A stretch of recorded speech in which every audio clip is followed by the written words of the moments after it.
Three princes, one throne. But the dying king's final test shocked the entire kingdom. The son who returns with the most useless object becomes king. The crowd gasped. The princes stood frozen. How do you win by losing? This is the epic tale of how wisdom, greed, and love were tested in the most impossible way. And only one prince understood what their father truly wanted. Before we continue, subscribe to Heritage Story Hut and hit the notification bell so you never miss more epic African stories like this one. Now, let me take you to where it all began. In the heart of ancient Africa stood the kingdom of Azurtide, ruled by the wise and powerful King Olyamide. For 40 years, his reign brought prosperity, justice, and peace. The kingdom's wealth was legendary: gold mines in the east, fertile lands in the west, and trade routes connecting them to kingdoms across the continent. King Olyamide had 3 sons, each as different as the seasons. Adebayo, the eldest, was a warrior, strong, commanding, beloved by the army. Shenanso, the middle son, was a scholar, brilliant, calculating, master of strategy and wealth. And Oluwaseun, the youngest, was the gentle one, a healer, a teacher, beloved by the common people. Then disaster struck. King Olyamide collapsed. The kingdom's greatest physicians delivered devastating news: a rare, incurable illness. He had 3 months to live. Who would inherit the throne? 1 month later, King Olyamide summoned the entire kingdom. He spoke, his voice weak but clear. "My sons, I will not choose your next king by age, strength, or wealth. You each have 30 days. Travel anywhere in the world. Bring me back one object. Bring me the most useless object you can find. The son who brings the most pointless, worthless, meaningless thing will inherit my throne." Chaos erupted. The crowd shouted in confusion. The oracle beside the king nodded gravely. This was the test. That night, each prince reacted differently. Adebayo laughed. "I'll bring him garbage and take the throne anyway. I have the army's support." Shenanso calculated, "There's a trick here. He's testing reverse psychology." But Oluwaseun sat in silence, tears in his eyes. Father is dying. This is his final lesson. But what is he trying to teach us? Adebayo traveled with 50 soldiers. On an abandoned battlefield, he found a broken sword, rusted and chipped.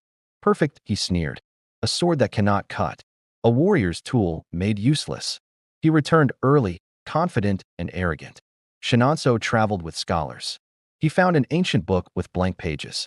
"Brilliant," he smiled. "A book with no knowledge appears useless. But blank pages have infinite potential. I've won." He returned, carrying his book with scholarly pride. Oluwaseun traveled differently. Alone, on foot, he walked through villages, helping sick children, listening to stories. He wasn't looking for an object. He was trying to understand his father's heart.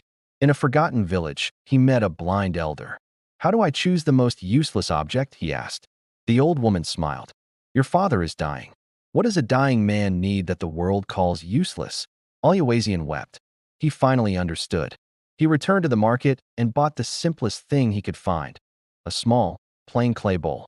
He filled it with water from the village well. He returned carrying his bowl of water carefully, like it was made of diamond. The kingdom gathered.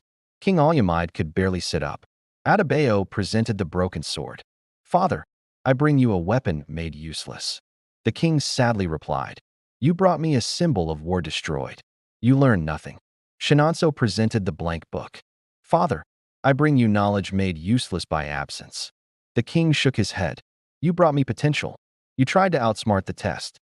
You learned nothing." Then Oluwaseun knelt, presenting his clay bowl of water. His voice cracked. "Father, I bring you water. The world calls it useless, too common to value. But when I asked what a dying man needs, I realized, in your final days, you don't need weapons or books or wealth. You need water to wet your lips. You need someone to hold that bowl to your mouth when you're too weak. You need love disguised as something simple." The throne room fell silent. King Olyamide's eyes filled with tears. He drank deeply. When he spoke, his voice was clear. "My eldest son brought me destruction. My middle son brought me cleverness. But my youngest son brought me compassion. The most useless thing in the world, basic human kindness, is what a dying man needs most. And what a king needs most." King Olyamide placed the crown on Oluwaseun's head. The people celebrated. They had seen their future king carry water for a dying man with his own hands. 3 days later, King Alyamide died peacefully. His last words to Alyawazian: "True power comes from the bowl of water you offer when no one is watching." King Alyawazian ruled for 40 years. His brothers eventually returned, humbled and forgiven. And the kingdom flourished, not because of might or strategy, but because their king remembered that the most powerful thing a leader can do is care for the simple needs of simple people. That's why the youngest son became the greatest king. What did you think? Would you have chosen the water, the sword, or the book? You enjoy the story. Subscribe to Heritage Story Hut for more amazing stories that pack a punch. Don't forget to turn on notifications and share this with someone who needs to hear it. Remember, true power isn't in what the world values, but in what it overlooks. Catch you in the next story.